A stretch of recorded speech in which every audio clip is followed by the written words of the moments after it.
నమస్కారం. ఈరోజు మనం ఒక ఆసక్తికరమైన విషయం గురించి మాట్లాడుకుందాం. నారదుడు ఎప్పుడూ నారాయణ అని ఎందుకంటాడు?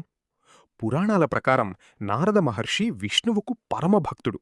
ఆయన ఎప్పుడూ లోకాల్లో తిరుగుతూ దేవతలకు, మహర్షులకు, మనుషులకు ధర్మం గురించి చెప్పేవాడు.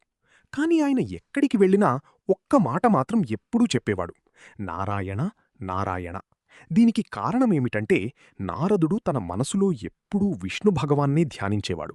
ఆయనకు నారాయణుడిపై అంతటి భక్తి ఉండేది కాబట్టి ప్రతి శ్వాసలో కూడా నారాయణ అనే నామం ఉండేదని పురాణాలు చెబుతాయి. ఒకసారి దేవతలు నారదుణ్ణి అడిగారట: మీరు ఎందుకు ఎప్పుడూ నారాయణ అని జపిస్తుంటారు? అప్పుడు నారదుడు ఇలా చెప్పాడని కథ ఉంది: నారాయణ నామం జపిస్తే మనస్సుకు శాంతి వస్తుంది, భయం తగ్గుతుంది, మనస్సు పవిత్రంగా మారుతుంది. అందుకే నారదుడు ఎప్పుడూ నారాయణ అని జపిస్తూ ఉండేవాడు. మరొక కారణం కూడా ఉంది. నారదుడు ఎక్కడికి వెళ్ళినా కొన్ని సంఘటనలు జరిగేవి. కొన్నిసార్లు ఆయన మాటల వల్ల దేవతల మధ్య లేదా రాజుల మధ్య గొడవలు కూడా మొదలయ్యేవి. కాని ఆ సంఘటనల వెనుక చివరికి మంచి ఫలితమే ఉండేది. అందుకే ఆయన ప్రతి పని కూడా నారాయణుడి సంకల్పంతోనే జరుగుతోందని భావించి నారాయణ అని జపించేవాడు.